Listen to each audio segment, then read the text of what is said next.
वासुदेवाय अज्ञानातिमिरान्धस्य ज्ञानाञ्जनशलाकया चक्षुरुन्मीलितं येन तस्मै श्रीगुरवे नमः। श्रीचैतन्यमनोभीष्टं स्थापितं येन भूतले स्वयं रूपा कदा मह्यं ददाति स्वपदान्तिकं। वन्देऽहं श्रीगुरो श्रीयुतपदकमलं श्रीगुरुन् वैष्णवांश साग्रजातं सहगणरघुनाथान्वितं तं सजीवं साद्वैतं सावधूतं परिजनसहितं कृष्णचैतन्यदेवं श्रीराधाकृष्णपादान् सहगणललिता श्रीविशाखान्वितांशां। ॐ विष्णुपादाय कृष्णप्रेष्ठाय भूतले श्रीमते भक्तिवेदान्तस्वामिनिति नामिने नमस्ते सारस्वते देवे गौरवाणी प्रचारिणे विशेषशून्यवादी पाश्चात्यदेशतारिणे। श्री कृष्ण चैतन्य प्रभु नित्यानंद श्री अद्वैत गदाधर श्रीवासादि गौरभक्तवृंद। हरे कृष्णा कृष्णा कृष्णा हरे हरे, हरे Ram Ram Ram Hare Hare. The pure law exchange between Vaishnavas. Jai. ఉంచుకొని ప్రభు క్లాస్ అయ్యేదాకా మన ఈ సండే క్లాస్లో భాగంగా ఆల్రెడీ లాస్ట్ 2 వీక్స్ నుంచి A for association, B for book reading complete, book marathon, ఇవాళ C for chanting. So why to chant, what we need to chant అనే దాని గురించి మనం శాస్త్రం ఏం చెప్పింది, హరినామం మాత్రమే ఎందుకు జపించాలి అన్న దాని గురించి రకరకాల శాస్త్రాల్లో మన ఆచార్యులు గురువులు ఏం చెప్పారో తెలుసుకున్నాం. ఫస్ట్గా శ్రీ చైతన్య మహాప్రభు కలియుగంలో అవతారం తీసుకున్నప్పుడు ఒక డివోటీ మహాప్రభుని అడుగుతారు, మహాప్రభు వైష్ణవ అనే పదానికి అర్థం ఏంటి అని. అప్పుడు మహాప్రభు చెప్తారు, ఎవరైతే నిరంతరము కృష్ణ నామాన్ని తన నాలుక మీద జపం చేస్తూ ఉంటారో వాళ్ళే వైష్ణవులు. One who chants Hare Krishna Mahamantra continuously on his tongue is considered as a Vaishnava. వాడు కుక్క మాంసం తినే చండాలుడైనా సరే వాడు ఎప్పుడైతే హరే కృష్ణ మహామంత్రాన్ని తన నాలుకతో మనసా వాచా కర్మన జపిస్తాడో వాడు వైష్ణవుడుగానే పరిగణించబడతాడు అని చైతన్య మహాప్రభు చెప్పారనమాట. మనం ఫస్ట్ హరే కృష్ణ మహామంత్రాన్ని చాలామంది అంటారు ఇదేదో మీ ఇస్కాన్ వాళ్ళు తయారు చేసుకున్నారు అని అంటారు. నో, హరే కృష్ణ మహామంత్రం అనేది మన ఇస్కాన్ డివోటీస్ ప్రభుపాద తయారు చేస్తున్నారు. ఇది సాక్షాత్తు గోలోక బృందావనం నుంచి వచ్చిందనమాట. నరోత్తమ దాస్ ఠాకూర్ చెప్తారు, గోలోకేర ప్రేమధన హరినామ సంకీర్తన. ఈ హరే కృష్ణ మహామంత్ర సంకీర్తన ఉద్యమం అనేది గోలోక బృందావనం నుంచి తీసుకొచ్చారు. ఎలా తీసుకొచ్చారు దీన్ని? గోలోకేర ప్రేమధనంతో నిండి ఉన్న ఈ మంత్రాన్ని తీసుకొచ్చారనమాట. దీనికి అగ్నిపురాణం ఏం చెప్తుందంటే, సత్యే దైత్యకులాది నాశ సమయే సింహోద్వ మధ్యకృతి త్రేతాయాం దశకందర పరిభవే రామేతి నామకృతి గోపాల పరిపాలయన్ వ్రజపురే భారం హర ద్వాపరే గౌరాంగ ప్రియ నామ కీర్తనే కలియుగే చైతన్య నామ ప్రభు. ఏ భగవంతుడైతే సత్యయుగంలో దైత్యులను సంహరించడానికి నరసింహ రూపంలో అవతరించాడో అదే భగవంతుడు త్రేతాయుగంలో దశకంఠుడైన రావణాసుని సంహరించడానికి అవతరించాడు. అదే రాముడు అదే రూపంలో కృష్ణుడి రూపంలో గోలోక బృందావనంలో భూభారాన్ని తగ్గించడానికి అవతరించాడు. ఆ రాముడే, ఆ నరసింహస్వామి, ఆ కృష్ణుడే చైతన్య మహాప్రభు రూపంలో కలియుగంలో నామ సంకీర్తన ఉద్యమాన్ని ప్రచారం చేయడానికి ఆవిర్భవించాడు. సో ఇక్కడికి ఆ పాయింట్ అనేది క్లియర్ అయిపోతుంది. గోలోకం బృందావనం నుంచి వచ్చింది అదే కృష్ణుడు, అదే రాముడు, అదే నరసింహస్వామి ఈ మంత్రాన్ని తీసుకొచ్చాడనని. సరే, చాలామంది అడుగుతాడు, హరి కదా, సరే అందరికీ మూలం హరి కదా, నారాయణుడు కదా, చాలా నామాలు ఉన్నాయి కదా, కృష్ణ అనే నామమే మీరు ఎందుకు జపించాలి అని. దానికి మన గౌర్ గోవింద మహారాజ్ శుద్ధ భక్తి అనే పుస్తకంలో క్లియర్గా మెన్షన్ చేశారనమాట. ప్రతి యుగంలో కూడా ఒక్కొక్క యుగధర్మం ఉంటుంది, అది అందరికీ తెలుసు. ఏంటిదా చెప్పండి? ధ్యాయతే విష్ణు త్రేతాయాం రజతోముఖే ద్వాపరే పరిచర్యాయ కలోకత్ హరి కీర్తనాత్. ఈ హరి అనేది కీర్తించవచ్చు ఈ యుగధర్మం కాబట్టి. హరినామంలో కేవలం కృష్ణనామం మాత్రమే ఎందుకు కీర్తిస్తున్నారు మీరు? చాలా నామాలు ఉన్నాయి కదా దానికి. కృష్ణస్తు భగవాన్ స్వయం. ఓకే, కృష్ణస్తు భగవాన్ స్వయం. కృష్ణుడికి ఇంకా చాలా నామాలు ఉన్నాయి కదా, గోవింద, అచ్యుత, నరహరి, మురహరి, కృష్ణ, వామన, రామ, పరశురామ, భృగురామ, అట్లా. కృష్ణనామమే ఎందుకు? దానికి కూడా క్లియర్గా ఎక్స్ప్లెయిన్ చేశారు. బ్రహ్మ తారక మంత్రం అని ఉంటుంది ప్రతి యుగంలో. ఈ కలియుగంలో ఆ బ్రహ్మ తారక నామ మంత్రం ఏంటంటే కృష్ణ. ప్రభుపాద సార్ ఎక్స్ప్లెయిన్ చేస్తారు, హరే కృష్ణ కృష్ణ కృష్ణ హరే హరే, హరే రామ రామ రామ హరే హరే. ఇందులో మనం 3 నామాలని చదువుతున్నాం. ఏంటి అవి? హరే కృష్ణ రామ. హరే అంటే ఎవరు? రాధారాణి, భగవంతుడి యొక్క ఆంతరంగిక శక్తి, లాదిని శక్తి. So whenever we are chanting we are directly quoting. మన రాధా అనే పేరు పిలవడానికి మనకి అర్హత లేదు కాబట్టి ఆ పదానికి ఇంకొక పేరు ఆంతరంగిక శక్తి కాబట్టి హరే అనే పదం ఇచ్చారు. కృష్ణ అంటే ఎవరు? సాక్షాత్తు కృష్ణుడు. కృష్ణ అన్న పదానికి కూడా అర్థం ఉంది. అసలు ఇస్కాన్ డివోటీస్ ప్రతి ఒక్కరు కూడా మనం దీనిని ఖచ్చితంగా తెలుసుకోవాలి. మహాభారతంలోని దానిని మన చైతన్య చరితామృతంలో కృష్ణదాస్ కవిరాజ్ గోస్వామి కూడా 2-3 చోట్ల మెన్షన్ చేశారు. ప్రభుపాద కూడా చాలా చోట్ల చెప్పారు. కృషి భూ వాచకో శబ్దో నశ్య నివృత్తి వాచక తయోర్ ఐక్యం పరబ్రహ్మ కృష్ణ ఇది అభిధీయతే. కృష్ణ అన్న నామానికి అర్థం ఏంటంటే ఎప్పుడైతే వారి నోటితో కృష్ణ అన్న నామాన్ని పలుకుతాడో రకరకాల ఆస్పీషియస్నెస్ మొత్తం వస్తుందంట. వాడు సర్వాకర్షకుడు కృష్ణుడు అనే పదానికి అర్థం. కాబట్టి వాడి ఇన్ఆస్పీషియస్ మొత్తం పోయి కృష్ణ నామానికి అట్రాక్ట్ అవుతాడనమాట వాడు. కాబట్టి హరే అనే పదం తెలుసుకున్నాం, కృష్ణ అనే పదాన్ని తెలుసుకున్నాం. రామ అంటే ఏంటిది? రామ అనే పదానికి అర్థము ఉపనిషత్తులో చెప్పాడనమాట. రమంతే యోగినోనంతే సత్యానంద చిదాత్మని ఇది రామ పదేనాశో పరబ్రహ్మ అవిధీయతే.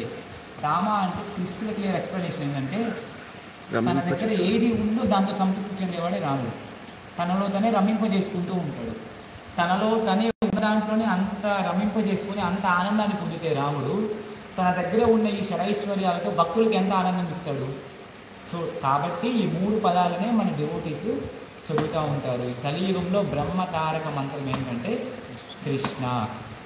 రామ అనగా కృష్ణుడే అనొచ్చు, లేదంటే మనం ఇప్పుడు చెప్పుకునే శ్లోకాన్ని అనొచ్చు, లేదంటే రాముడే అనొచ్చు.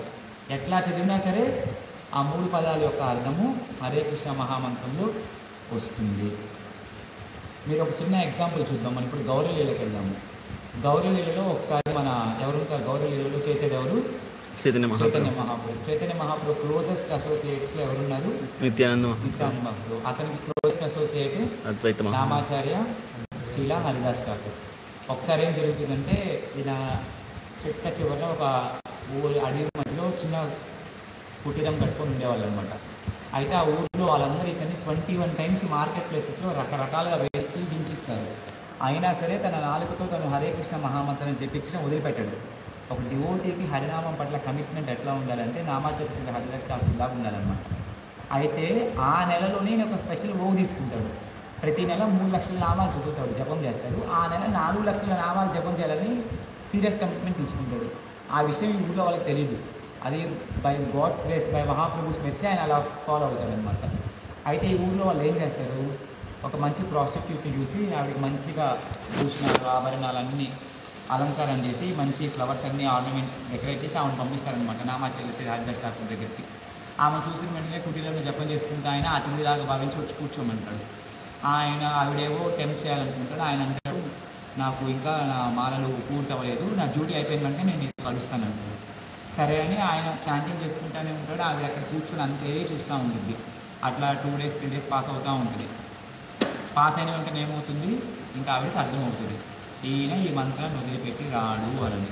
వెంటనే ఆయన ఏం చేస్తాడు, ఆవిడేమవుతుంది, స్వామి ఇది మీకు స్వాద శిక్ష, మిమ్మల్ని మీరు ఆల్రెడీ మీ కాన్షియస్నెస్లో చాలా ప్యూర్గా ఉన్నారు, మీ పట్ల అపరాధం కలిగించడానికి నాకు ఊళ్ళో వాళ్ళు పంపించారు, కాబట్టి నన్ను ఏదైనా శిక్షించండి స్వామి, దయచేసి నన్ను అనుగ్రహించండి, నేను నా తప్పు తెలుసుకున్నాను, మీరు ఇంతటి గొప్ప ప్యూర్ వైష్ణవులు, మిమ్మల్ని ఏదో నేను చెడు చేయడానికి వచ్చాను, కానీ ఇక్కడ చూసి సిచ్యువేషన్ అట్లా లేదు, మీరు చాలా స్ట్రిక్ట్గా ఉన్నారు స్వామి, నన్ను అనుగ్రహించండి అని. అప్పుడు ఆయన ఏం చేస్తారంటే ఊళ్ళో వాళ్ళందరినీ పిలుస్తారనమాట. పిలిచి వాళ్ళందరి ముందు ఇంకొక పేరు ఇస్తారు, ఏమని, హరిదాసి అని. ఇక నుంచి ఎవరైనా సరే ఆమెని ప్రాస్టిట్యూట్ అని పిలవడానికి లేదు, ఆమెకి ఏమని పేరు ఇస్తాడు, హరిదాసి. అప్పుడు ఒక శ్లోకం చెప్తాడనమాట ఆయన, ఒక ఇన్స్ట్రక్షన్ ఇస్తాడు, నాతో పాటు చెప్పండి, నిరంతర నామ్లో కరో తులసి సేవన్ అచీరత పాపేనహి కృష్ణేరా చరణ్. ఇవాళ నుంచి నువ్వు కృష్ణ నామాన్ని ఆశ్రయం చేసుకో.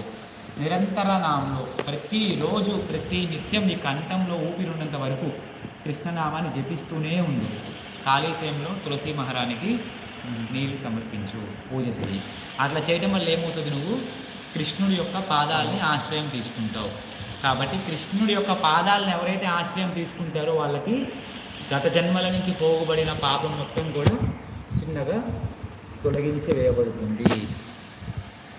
సేమ్ మృగారి అప్పుడు కూడా నారదుడు ఒకే చెప్తాడు. మృగారి స్టోరీ అంతా జరిగిన తర్వాత నారద మహర్షి మృగారికి ఒకటే చెప్తాడనమాట, సులభన్ భగవన్ నామ జిహ్వాచ వశవర్తిని తదాపి నరకం యాంతి కిం ఆశ్చర్యమత పరహ అంటాడు. భగవంతుడి నామము చాలా ఈజీగా అవైలబుల్ ఉంది. కొన్ని గత యుగాలలో భగవంతుడి నామాన్ని చేయాలంటే యజ్ఞ యాగాదుల ప్రాసెస్ ద్వారా మనకి మంత్రోచ్చరణ చేయాలి. కానీ by the mercy of Shri Chaitanya Mahaprabhu and by the mercy of Srila Prabhupada, now Mahamantra is available to everyone, but no one is ready to accept it. దానికి శాస్త్రం చెప్తుందనమాట, జిహ్వాచ వశవర్తిని తదాపి నరకం యాంతి కిం ఆశ్చర్యమతః పరః. భగవంతుని నామము ఎంతో సులభంగా లభిస్తున్నా కూడా ఆ నామాన్ని తీసుకోకపోవడానికి జనాలకి అంత ఆశ్చర్యం ఏంటిది అని ఒక ఎగ్జాంపుల్ చెప్తారు. ఒక విలేజ్లో ఒక పేషెంట్ ఉన్నాడు, వాడికి సంథింగ్ ఏదో పడిసం వచ్చింది, లేదంటే జలుబు వచ్చింది అనుకుందాం. కానీ ఆ జలుబు వాడిని భయంకరంగా ఇబ్బంది పెడతా ఉంది. వాడు వాళ్ళ ఊళ్ళో దగ్గరికి వెళ్తే రకరకాల మెడిసిన్లు ఇస్తానంటాడు. సరే అని భయపడి చాలా దూరం కష్టపడి వచ్చి ఫైనల్గా ఒక హాస్పిటల్కి వచ్చాడు. ఫర్ ఎగ్జాంపుల్ మనం పిడుగురాలు అనుకుందాం. పిడుగురాలు నుంచి నర్సరావుపేట దాకా ట్రావెల్ చేసి వచ్చాడు ఆ పేషెంట్. ఇక్కడికి వచ్చినాక ఇక్కడ ఏం చేశాడు డాక్టర్, వీడి యొక్క పొజిషన్ చూసి, నీకు అంత రోగం ఏం లేదయ్యా, జస్ట్ హాట్ వాటర్ తీసుకో, ఒక నిమ్మకాయని 2 ముక్కలు చేసి అందులో పిండి దాన్ని ఒక డైలీ 3 times తాగు. ఆ నిమ్మరసం కనుక హాట్ వాటర్తో తగిలి నీ ఒంట్లో పడితే ఆ కఫం అంతా తొలగి నీ మాట నీకు పూర్తిగా వస్తుంది, నీకున్న జలుబు దగ్గర తగ్గిపోతుందని చెప్పాడు అనుకో, వాడేం ఫీల్ అవుతాడు? అంత దూరం నుంచి వస్తే నిమ్మకాయ తాగమని చెప్తావా అంటాడు. అదే డాక్టర్ మంచిగా కూర్చోబెట్టి స్కానింగ్ చేసి వాడి లంగ్స్ స్కానింగ్, ఎంఆర్ఐ స్కానింగ్, తలకాయ స్కానింగ్, ఒళ్ళంతా స్కానింగ్ చేసి 10,000 బిల్ చేస్తే ఏమనుకుంటాడు? అబ్బో ఎంత మంచి డాక్టరో, నా బాడీ మొత్తం స్కాన్ చేస్తాడు అనుకుంటాడు. సేమ్ కలియుగంలో మనుషులు కూడా అంతే ఉన్నాం అనమాట. ఎట్లా అంటే రోగం అనేది నిమ్మకాయతో పోతుంది ఆ నిమ్మరసం తీసుకుంటే. సేమ్ అంతే మన ఈ హృదయానికి పట్టిన ఈ రోగం పోవాలంటే నాలుకతో జపం చేస్తే పోతుంది. కానీ దాని గురించి ఆలోచించుకున్న జనాలు 108 ప్రదక్షిణాలు చేద్దామా, 1000 కొబ్బరికాయలు కొడదామా, ఏనుగుని బలిద్దామా, ఎద్దుని బలిద్దామా, దుడిపోతుని బలిద్దామా, మేకని బలిద్దామా, ఇట్లాంటి వాటికి వెళ్ళారనమాట. Whenever there is very simple solution, why to prolong it. కాబట్టి జనాలందరూ కూడా అదే రోగంలో ఉన్నారు. మన ఇస్కాన్లో ఒక లెక్చర్ చెప్తారనమాట. ఏమనంటే, ఒక మాతాజీ ఉంది, స్టొమక్ పెయిన్తో డాక్టర్ దగ్గరికి వెళ్ళిందనమాట. వెళ్తే డాక్టర్ అన్నాడు, నీకు స్టొమక్ పెయిన్ ఏం లేదమ్మా అంటాడు. ఏమంటది, లేదండి నా కడుపులో కప్పలు పరిగెత్తుతున్నాయి, సర్జరీ చేసి కప్పలు తీసేయని అనింది. సరే అని చెప్పి ఒక డాక్టర్ దగ్గరికి వెళ్ళింది. ఏం లేదు, నీకు మెంట్లా, నాకు మెంట్లా, నువ్వు మనిషివి, నీ కడుపులో కప్పలు పెరగడం ఏంది అంటాడు. సరే అని అసలు నీకు MBBS చదవాలని ఇంకో డాక్టర్ దగ్గరికి వెళ్ళింది. ఆ డాక్టర్ అదే చెప్తాడు. ఇంకో డాక్టర్ దగ్గరికి వెళ్ళింది, అదే చెప్తాడు. ఫైనల్గా ఇంకో డాక్టర్ దగ్గరికి వెళ్తే వాడు ఏమంటాడంటే, అవునమ్మా నీ కడుపులో కప్ప కాదు, గాండ్రు కప్పు ఉంది, పెద్ద కప్ప బకబక బకబక అంటుంది కడుపులో, దాన్ని సర్జరీ చేసి తీసేయాలని. అమ్మయ్య డాక్టర్ గారు మీరు దేవుళ్ళలా కనిపించారు నాకు అని అంటాడు. వెంటనే స్కానింగ్ అంటాడు, అదంతా ఇదంటే అప్పటికి చిన్న ఒక స్లీపింగ్ పిల్ ఇస్తాడు, ఆమె పడుకోబెడతాడు. నర్సుకి చెప్తాడనమాట, ఒక నర్సుని, ఏం లేదు ఆమె చిన్న ఘాట్లాగా పెట్టి బ్లేడ్తో ఒక బ్యాండేజ్ వేసేసి కొద్దిగా అటు హడావుడి చేసి పెద్ద కట్లు కట్టి అంటాడు. ఇంకొక నర్సుకి చెప్తాడు, హాస్పిటల్ వెనకాల పెద్ద చెవు ఉంది, అక్కడ కప్పలు తిరుగుతూ ఉంటే కప్పని తీసుకురా అంటాడు. సరే అని తీసుకొస్తాడు. ఇక మత్తు వదిలిపెట్టి బయటకు వచ్చింది. ఆ కప్పని చూపించి, చూడమ్మా నీ కడుపులో కప్ప, సర్జరీ చేసి తీసేసాము, నీకు కడుపు కూడా స్టిచ్ చేసేసాము, ఇంకేం లేదని చెప్పి ఒక 2 యాంటీబయాటిక్ మెడిసిన్స్ ఇచ్చేస్తాడు ఆవిడకి. సరే అని ఆమె హ్యాపీగా వెళ్ళిపోయింది. మళ్ళీ వారంతో తిరిగి వచ్చింది. డాక్టర్ గారు అనని, ఏంటమ్మా కడుపులో కప్ప తీసేసాక మళ్ళీ ఏం సమస్య వచ్చింది నీకు అంటాడు. డాక్టర్ గారు మీ కడుపులో కప్ప తీసేశారు, కరెక్టే ఉంది, కప్ప పిల్లలు అంతే ఉన్నాయి, అవి పెరిగి కడుపు అంతా తిరుగుతున్నాయి అని అంటాడు అనమాట అది పేషెంట్. అప్పుడు ఆ డాక్టర్కి ఇంకేం చేయాలో అర్థం కాదు. సేమ్ కలియుగంలో మనం కూడా అంతే, ఒక సమస్యకి సొల్యూషన్ వెతికే ప్రయత్నంలో ఇంకో సమస్యని క్రియేట్ చేసుకుంటూ ఉంటాం అనమాట. ఆ సమస్య సొల్యూషన్ పూర్తి అవ్వదు, ఇంకా ఆ సొల్యూషన్ వెతికే సమయంలోనే మరొక సమస్య క్రియేట్ అవుతూ ఉంటుంది. ఆ సమస్యకి సొల్యూషన్ పూర్తి చేయాలా, ఈ సమస్యతో ఫైట్ చేయాలా అనేది కలియుగంలో ఇంతవరకు ఏ సైంటిస్ట్ కూడా కనిపెట్టలే లేదు. వై? బికాస్ దుఃఖాలయం అశాశ్వతం. ఆల్రెడీ ప్రాబ్లమ్స్లో తీసుకెళ్ళి మనల్ని పడేశాడు అక్కడ కృష్ణుడు. కాబట్టి ఆ ప్రాబ్లమ్స్ బయటికి రావాలంటే ఒకే ఒక సొల్యూషన్ ఏంటంటే, హరే కృష్ణ కృష్ణ కృష్ణ హరే హరే, హరే రామ రామ రామ హరే హరే. చైతన్య మహాప్రభు శ్రీ ప్రభుపాదుల వారు ఒకటే పాయింట్ తన యొక్క ప్రసంగాలలో, వాళ్ళ యొక్క టీచింగ్స్లో కొన్ని లక్షల సార్లు చెప్పారనమాట. ఏమనంటే, భాగవతం 11వ అధ్యాయం 11వ స్కందం 9వ అధ్యాయం 29వ శ్లోకంలో చెప్పారు, లబ్ధ్వా సుదుర్లభ యుద్ధం బహుసంభవాంతే మానుష్య మర్కదం అనిత్యమపీహ ధీర. అంటే ఈ మనిషి జన్మ రావడం అనేది కొన్ని కోట్ల జన్మల తర్వాత లభించే సుదుర్లభమైన అవకాశం. ఈ మనిషి జన్మ లభించిన తర్వాత కూడా నువ్వు దానిని ఎందుకు లభించింది అన్న పర్పస్ తెలుసుకొని ఆ పర్పస్ కోసం నువ్వు ఎప్పుడైతే ప్రయత్నించకుండా ఉంటావో అప్పుడుతో ఇంకా భగవంతుడిచ్చి వీడికి ఇంకా అవకాశం ఇవ్వడమే వేస్ట్ అనుకుంటాడంట. అంటే అంత rarest opportunity. Even demigods in the Vaikuntha lokas are planning, praying for Krishna to give human body. ఎందుకంటే స్వామి దేవత శరీరంలోని మేము నీకు సరిగ్గా సేవ చేయలేకపోతున్నాం, మళ్ళీ తిరిగి మాకు మనిషి జన్మ ఇచ్చేసాయి, మేము అక్కడికి వెళ్ళి నీకు సేవ చేసుకుంటాం. తిరిగి వైకుంఠ లోకానికి వెళ్ళడానికి ఒకే ఒక జన్మ ఏంటంటే మానిషి జన్మ మాత్రమే. దుర్లభో మానవో జన్మో దేహీనాం క్షణభంగురం తత్రాపి దుర్లభం అంటే వైకుంఠో ప్రియదర్శనం అంటున్నాడు ప్రహ్లాద్ మహారాజ్. మనిషి జన్మ దొరకటమే అత్యంత అవకాశం, దుర్లభం. అటువంటి దుర్లభమైన మనిషి జన్మలో వైకుంఠో ప్రియదర్శనం అంటే భక్తుల యొక్క సాంగత్యం దొరకటం ఇంకా దుర్లభం.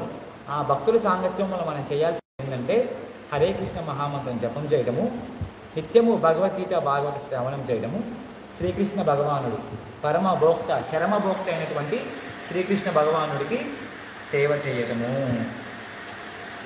అట్లా అనమాట. భక్తి రసామృత సింధువులో కూడా 64 అంగాలు చెప్తారు భక్తిలో. ఎన్ని అంగాలు? 64 అంగాలు. ఎవరు చెప్తారు?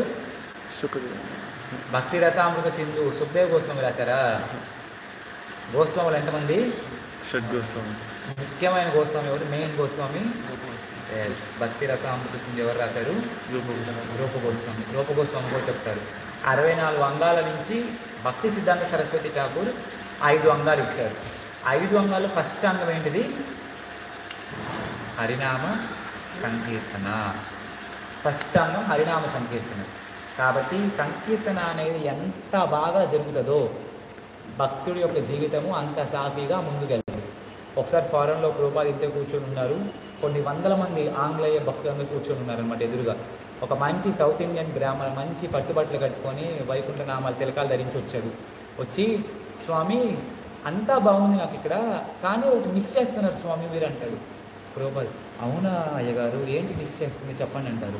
గుడి కట్టారు, విగ్రహాలు పెట్టారు, భక్తులందరూ ఉన్నారు, అంతా బాగుంది, కానీ గుళ్ళో గంటలేదు స్వామి అంటాడు. ప్రభుపాద అంట నిజంగానే నువ్వు చూసావా అంటారు. అవును స్వామి బయట గోపురం దగ్గర గంట లేదంటాడు. ప్రభుపాద అంటారు మీరు ఒకరు కొడితే కొట్టేది గంట, కానీ ఒక్కసారి నేను కరతాళాలు తీసుకున్నా కానీ ఒక్కసారి చేయెత్తినా కానీ కొన్ని లక్షల గంటలు మోగితే చూపించినా అంటారు. వెంటనే ప్రభుపాద ఇలా చేయెత్తుతారు అనమాట. ఎత్తిన వెంటనే మన డివోటీస్ అందరూ ఏం చేస్తారు? హరే కృష్ణ కృష్ణ కృష్ణ హరే హరే, హరే రామ రామ రామ హరే హరే అని బిగ్గరగా హరే కృష్ణ మహామంత్రాన్ని జపిస్తారనమాట. అప్పుడు ప్రభుపాద చెప్తారు నువ్వు కొడితే గంట ఒక్కడే కొడతావు నాయన, నా భక్తులు నాలుకల్లో ఒక్కొక్కడి నోట్లో ఒక్కొక్క గంట ఉంది. ఒక్క గంట మోగితేనే ఇంత వైబ్రేట్ అయిందంటే కొన్ని లక్షల గంటలు ఒకేసారి మోగితే ఎంత వైబ్రేట్ అయిందో చూస్తావు కదా. మా భక్తుల యొక్క గంట ఏంటంటే వాడి నాలుక. వాడు మీరు గంటను చేతితో కొడతారు, కానీ మా భక్తులు నిరంతరం భగవంతుని మనసా వాచా కర్మన స్మరిస్తూ ప్రతినిత్యం హరే కృష్ణ కృష్ణ కృష్ణ హరే హరే, హరే రామ రామ రామ హరే హరే అని ప్రతినిత్యం ఆ గంటని వాయిస్తూనే ఉంటాడు అనని. బిల్వమంగళ ఠాకూర్ ఎవరు? నేత్రహీనైన భక్తుడు అనమాట. ఆయనకి నేత్రాలే ఉండవు, కానీ భగవంతుడి యొక్క లీలలు కూర్చొని లీలాసుకుడు అంటారు తెలుగులో. కృష్ణ కర్ణాంబుడు అనే బుక్ రాశారు. ఎవరికైనా సరే కృష్ణుడి రూపం పట్ల కానీ, కృష్ణుడి క్వాలిటీస్ పట్ల కానీ, కృష్ణుడు తన భక్తులతో చేసే డీలింగ్స్ పట్ల కానీ లవ్ పెంచుకోవాలంటే ఇమీడియట్గా ఒక 3-4 డేస్ టైం తీసుకొని అనే బుక్ ఒక్కసారి చదవండి. You will literally get goose bumps అనమాట. ఒక నేత్రహీనమైన భక్తుడు ఒక కృష్ణుడి గురించి ఇంత అద్భుతంగా రాశారా అని. అహో జనానాం వ్యసనాభిముఖ్యం జిహ్వే పిబస్వ అమృతమతే దేవ గోవింద దామోదర మాధవేతి. గోవింద దామోదర మాధవ అనే నామాలని ఎలా తాగుతున్నాడైనా? జిహ్వే పిబస్వ అమృత మతేవ గోవింద దామోదర మాధవేతి. ఈ గోవింద దామోదర మాధవ అనే నామాల యొక్క అమృతాన్ని ఈయన బిల్వమంగళ ఠాకూర్ తాగుతున్నాడంట. అది మనల్ని కూడా తాగండి అని చెప్తున్నాడు అనమాట ఆయన. బిల్వమంగళ ఠాకూర్ అనే ఆయన. అది ఎప్పుడు జరిగిద్ది? ఆ అమృతం మనకి ఎప్పుడు వస్తుందంటే నిరంతరము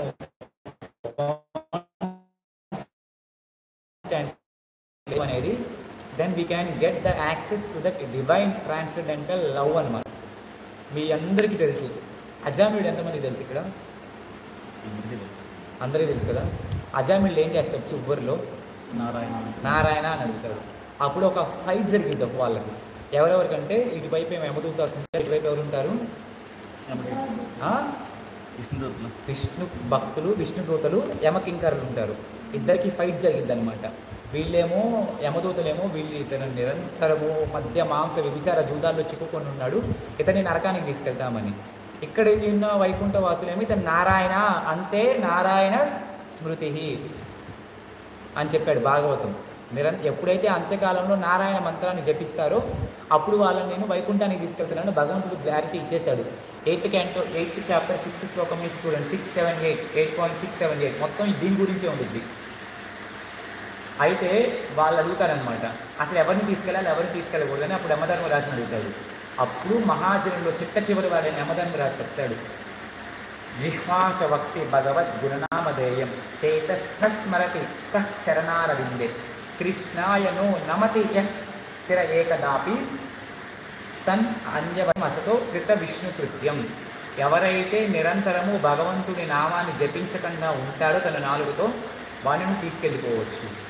ఎన్ని పూజైనా చెయ్యి, ఎన్ని యజ్ఞాలైనా చెయ్యి, ఎన్ని జపాలైనా చెయ్యి, ఎన్ని మందిరాలైనా కట్టు, ఎంతమందికి అన్నదానం చెయ్యి, ఎన్ని పూలు గుట్టు, నిరంతరం నీ నాలుగుతో మాత్రం నువ్వు భగవంతుడి నామాన్ని జపించకుండా ఉంటే ఎన్ని చేసినా సరే తీసుకొని వెళ్ళిపోతారు. అటువంటి వాళ్ళని తీసుకెళ్ళిపో అన్నాడు.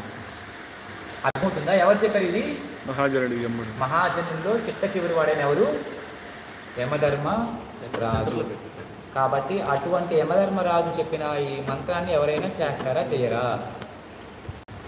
అయితే ఈ మంత్రం చేసేటప్పుడు ఎటువంటి వాడికైనా ఫలితం వచ్చింది. ఎగ్జాల్టెడ్ స్టేట్లో ఉన్న సన్యాసిస్ చేసినా అదే ఫలితం వచ్చింది, స్టార్టింగ్ స్టేజ్లో ఎవరు చేసినా అదే ఫలితం వచ్చింది. ఎందుకంటే కృష్ణనామం అనేది అంత పవిత్రమైందనమాట.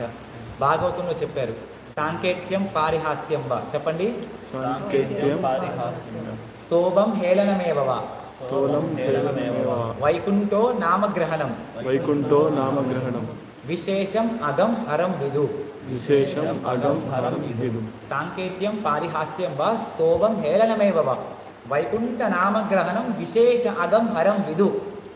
సాంకేత్యం అంటే ఇండికేషన్, పలానా హరే కృష్ణ వాళ్ళ గుడి ఎక్కడ అంటే ఆ పలానా రైట్ కార్నర్ లెఫ్ట్ సైడ్కి సాంకేత్యం.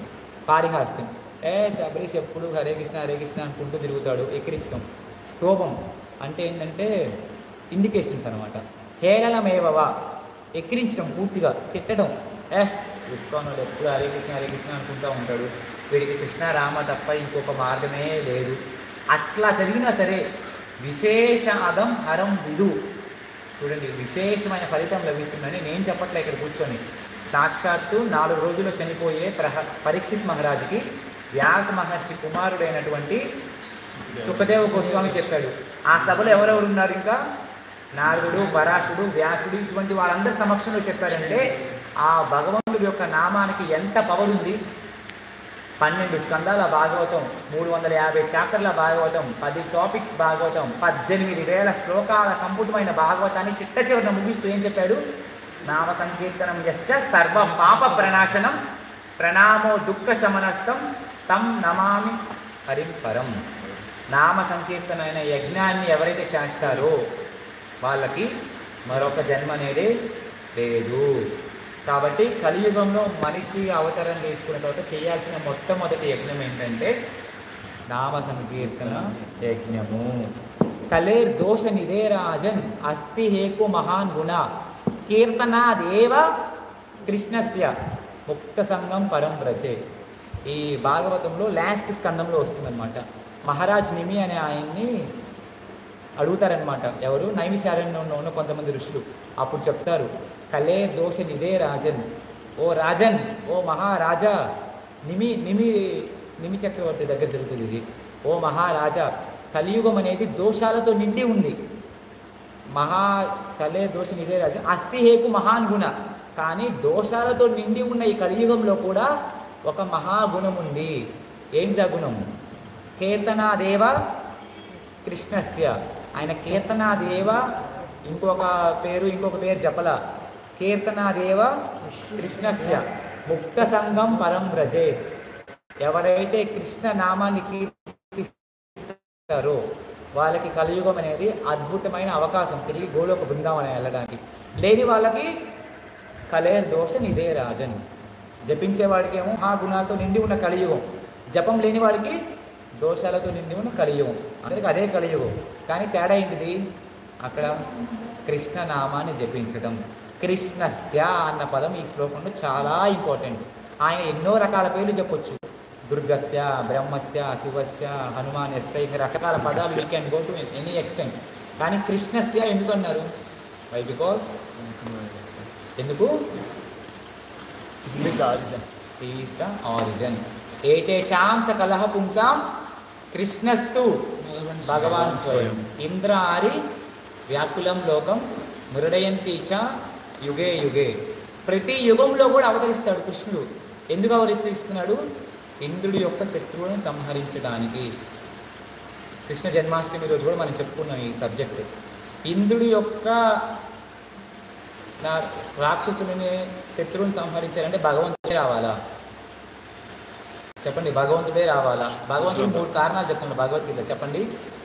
పరిత్రాణాయ సాధూనాం వినాశాయ చ దుష్కృతాం ధర్మ సంస్థాపనార్థాయ సంభవామి యుగే యుగే. ఎందుకు ఈ 3 కారణాలకు భగవంతుడే రావాలి? వాస్తవంగా అవసరమే లేదు. పవిత్రానాయ సాధూనాం, పవిత్రులను కాపాడాలి అంటే శ్వేతాస్వతర ఉపనిషత్తు చెప్తుంది, నతస్య కార్యం కరణం చ విద్యతే నత్త శ్రమస్య అధికస్య దృశ్యతే పరస్య శక్తి వివిధైవ శ్రూయతే ప్రభావకి జ్ఞాన బల క్రియాచ. భగవంతుడితో జ్ఞానంలో సమానమైన వాడు లేడు, క్రియలో సమానమైన వాడు లేదు, బలంలో కూడా సమానమైన వాడు లేడు. భగవంతుడు చేయాల్సిన పనే లేదు, భగవంతుడి కన్నా గొప్పవాడు లేడు, భగవంతుడి కన్నా సమానమైన వాడు లేడు. భగవంతుడికి రకరకాల శక్తులు ఉన్నాయి, ఇచ్ఛాశక్తి, క్రియాశక్తి, ఇట్లా ఎన్నో శక్తులు ఉన్నాయి. ఎన్ని శక్తులతో భగవంతుడు పవిత్రులను కాపాడేయచ్చు. ఫస్ట్ కారణం. కాబట్టి ఆ కారణం భగవంతుడు అసలు అవసరం లేదు. రెండవది ఏంటిది? వినాశాయచ దుష్కృతం. భగవంతుడు రావాలా? ఒక్క సుదర్శన చక్రం చాలు కొన్ని కోట్ల మందిని సంహరించడానికి. మీరందరూ మహావతార్ సినిమా చూసుకుంటారు. సినిమాలో కొద్దిగా ఎక్స్ప్లెయిన్ చేయాలి. వరాహస్వామి రక్త వరాహగా అవతరణ చెందినప్పుడు ఆయన హిరణ్యకశిపుడితో యుద్ధం చేస్తుంటే ఆకాశం నుంచంట రక్తము, మాంసము, మలము, వెంట్రుకలు, పరమ నీచమైన వస్తువులన్నీ వర్షించసాగినాయంట. కొండల నుంచి అవి బుల్లెట్స్ ఎట్లా అయితే మనం ఇట్లా బుల్లెట్ కొడితే ఎట్లా వెళ్తుందో కొండల నుంచి ఎట్లా ఈ మ్యూకస్, స్టూల్, మలము, ఈ వెంట్రుకలు, గోర్లు, ఇట్లా నీచమైన వస్తువులన్నీ రావడం సాగినాయంట.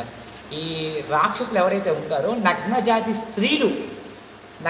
స్త్రీలు సమాజం మీద పడి దోచుకుంటున్నారంట.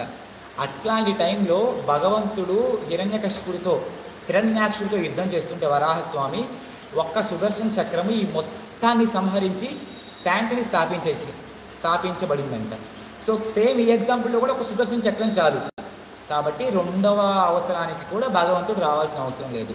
ధర్మ సంస్థాపనార్థాయ, ధర్మాన్ని తిరిగి స్థాపించాలంటే కృష్ణ భగవానుడే గోలోక బృందావనాన్ని వైకుంఠాన్ని వదిలి రావాలా?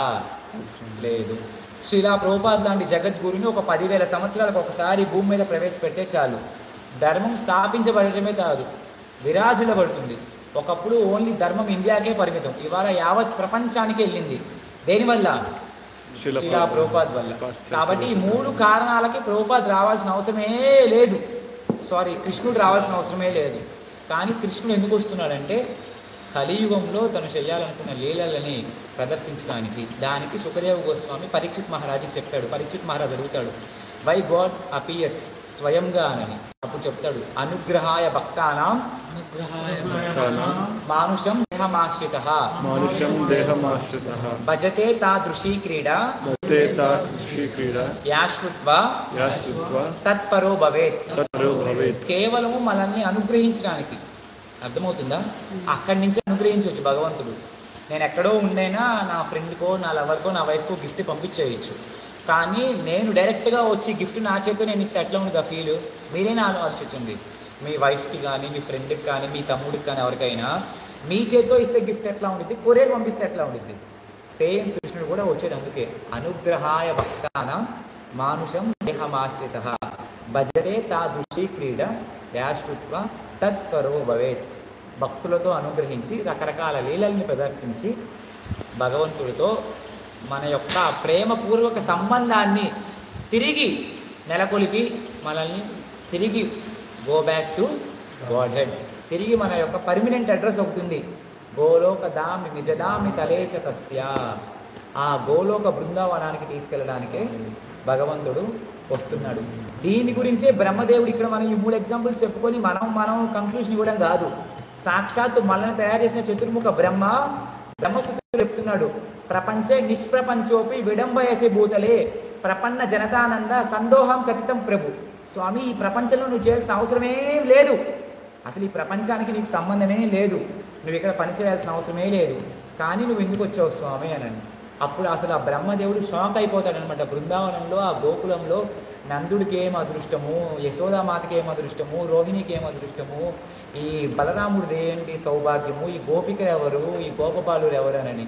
అహోభాగ్యం అహోభాగ్యం నంద గోప వ్రజోకసాం యన్మిత్రం పరమానందం పూర్ణ బ్రహ్మ సనాతనం తద్భూరి భాగ్యమిహ జన్మ కిమప్యతవ్యం యద్ గోకులేపి కథమాంగ్రి రజోభిషేకం యహ్ జీవితం తు భగవాన్ నిఖిలం ముకుంద అద్యాపి యత్ పదరజ శృతి ముఖ్యమేవా అనని. అసలు ఈ రుక్మిణి రోహిణి మాత ఎవరు, ఈ యశోదామాత ఎవరు, ఈ నందుడెవరు, నిన్ను ముల్లో కాలి గోటి వేళ నడిపించే నిన్ను గాడిదం చేసి ఆడించారే ఈ గోపాలుడు ఎవరు, నువ్వు వాళ్ళ ఇంట్లో గోపికల ఇంట్లో వెన్న దొంగతనం చేయడం ఏంటి, వాళ్ళకు అదృష్టం ఏంటి స్వామి, నువ్వు దొంగ అవటం ఏంటి స్వామి, ఈ 4 తలల బ్రహ్మదేవుడు పొజిషన్ వద్దు స్వామి, 4 తలల్ని నరికేసి 4 కొండలుగా ఈ బృందావనంలోనే ఉండని స్వామి, ఈ బృందావనాన్ని విడిచి వెళ్ళే అవకాశం నాకు వద్దు స్వామి అని చెప్పి ఆ బ్రహ్మదేవుడు అడుగుతున్నాడు. ఆ బ్రహ్మదేవుడే చెప్పాడు ఈ 3 కారణాలకి కూడా కరెక్ట్ కాదనని. అంటే భగవంతుడు కరెక్టే కాదనట్లేదు, కానీ అన్నిటికన్నా నిగూఢ రహస్యం ఏంటంటే మనల్ని తిరిగి తీసుకెళ్ళడానికి వస్తారు. మీరు ఫస్ట్ క్యాంటో భాగవతం కనుక కరెక్ట్గా చదువుంటే ప్రభుపాద ఒక చోట రాస్తారనమాట, భగవంతుడు అవతారానికి simple shortest sweetest correct answer. గొర్రెల మందిలో జనాలు తగ్గిపోతే గొర్రెల కాపరి ఎలా ఎదుర్కొంటాడో అట్లా భగవంతుడు మనల్ని తీసుకొని తిరిగి వెళ్ళడానికి వచ్చాడు. ఫస్ట్ క్యాంటో భాగవతంలో ఉంటుంది, ఒక పర్పోర్ట్లో ప్రభుపాద రాశారనమాట. అలా తీసుకొని భగవంతుడు మనల్ని తీసుకొని తిరిగి వెళ్ళాలంటే మనం ఏం చేయాలనేది భాగవతంలో చెప్పాడు, అన్ని చోట్ల చెప్పాడు. యుగ ధర్మమైన హరే కృష్ణ మహామంత్రాన్ని ప్రతి నిత్యం కూడా జపం చేస్తూ ఉండాలి. మధురం మధురోప్యోభి మంగళం హి మంగళం పావనం పావనేప్యోభి హరే నామైవ కేవలం. కేవలాష్టకంలో మన ఆచార్యులు రాశారనమాట. హరినామం ఎట్లాంటిదంటే మధురం మధురేప్యోభి మంగళం హి మంగళం పావనం పావనేప్యోభేభి హరే నామైవ కేవలం. అంతకన్నా మధురమైనదే లేదు, అంతకన్నా మంగళమైనదే లేదు, అంతకన్నా పావనమైనదే లేదు. ఎప్పుడైతే హరే కృష్ణ మంత్రాన్ని జపిస్తారో వాళ్ళకి ఖచ్చితంగా మంగళం జరుగుతుంది, ఖచ్చితంగా పావనం అవుతాడు. అదేవిధంగా లాస్ట్ వీక్ మనం క్లాస్లో ఒక చిన్న శ్లోకం చెప్పుకున్నాము. ఏంటిది చెప్పండి? రామాయణం నుంచి చెప్పాను.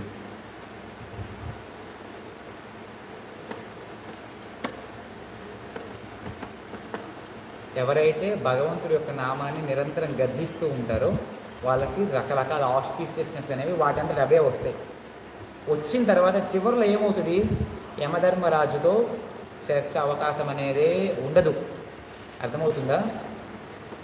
వర్జనం భవబీజానాం అర్జనం సుఖ సంపదాం గర్జనం యమదూతానాం రామ రామ ఇది గర్జనం.